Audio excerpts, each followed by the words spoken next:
All right, so let's take a second to just take a closer look at this video. This is what the Louisville Metro Police Department released here today, May 24th, a week after the incident with Scottie Scheffler. Just a couple things that stood out to me. I just want to quickly share because, you know, everybody's trying to make sense of very little that was shared by the police department today. So everybody, you obviously got to break down this grainy dash cam footage from across the street, also the pole cam.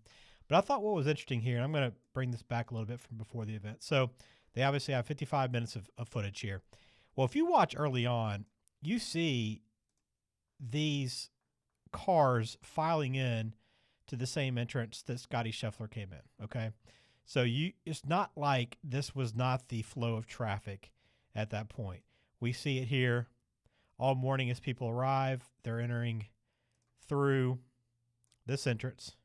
As you see here, number of cars coming in, probably player cars, staff, personnel, whatever it is.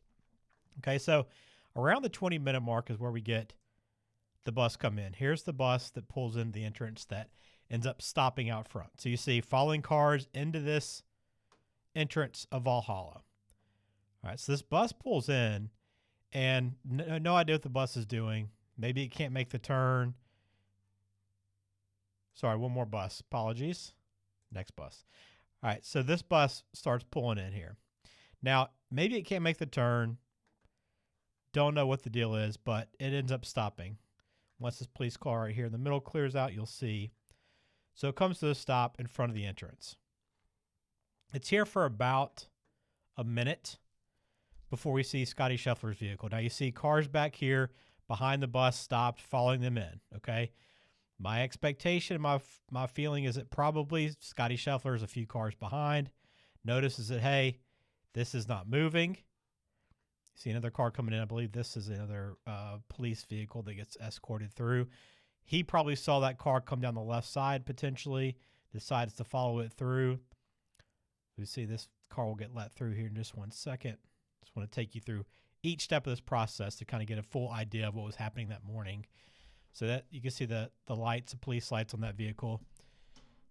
So it comes through. So he could have easily seen that vehicle come through that way and thought, okay, this is another clear path. We saw that vehicle clear out.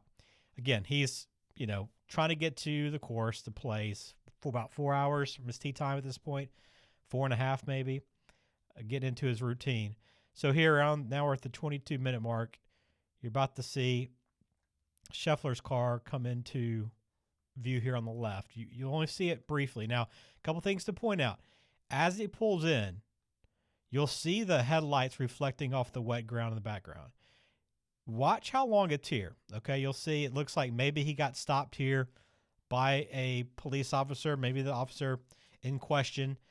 There you see, he pulls in. All right.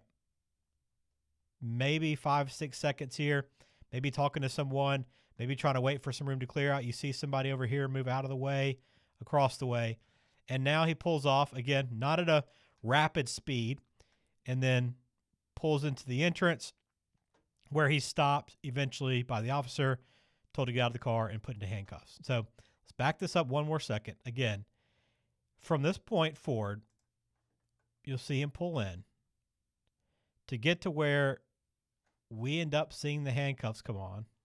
You're only talking about 10 to 12 seconds, okay? So, again, let's back it up. Look at the timestamps. 22:20 here, 21:22. All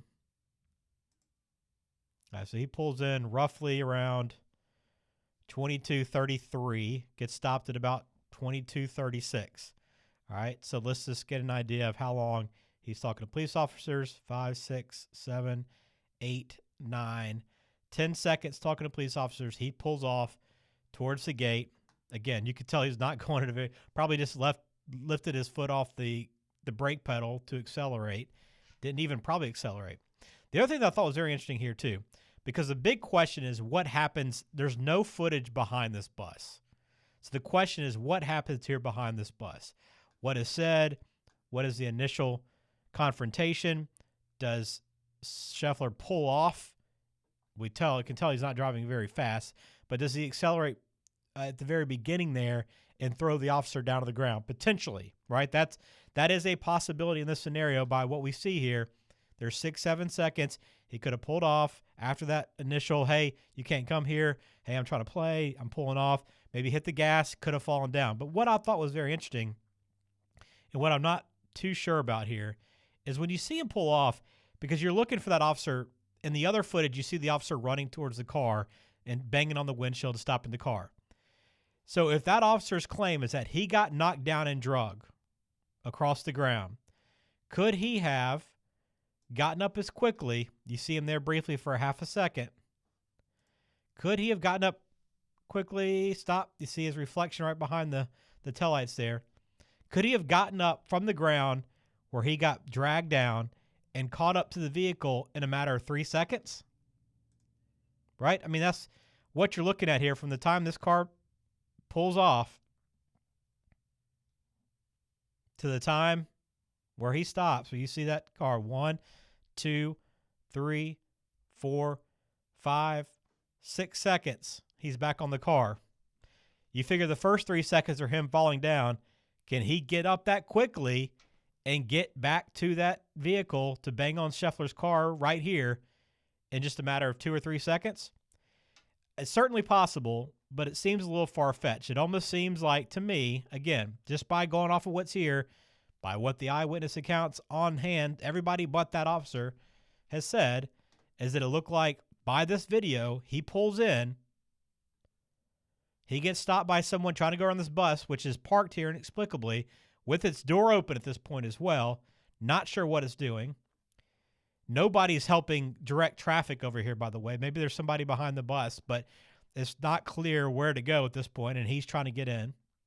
He pulls behind this bus to go around it, where the entrance is open, where everybody's been filing through for the past 10 minutes in this video. He gets stopped here, speaks briefly, decides he's going to continue on, and then pulls up when he gets stopped. So if you think that Sheffler potentially, and this could have easily happened, he could have not, the guy could have had his hand on the door at some point in the window maybe.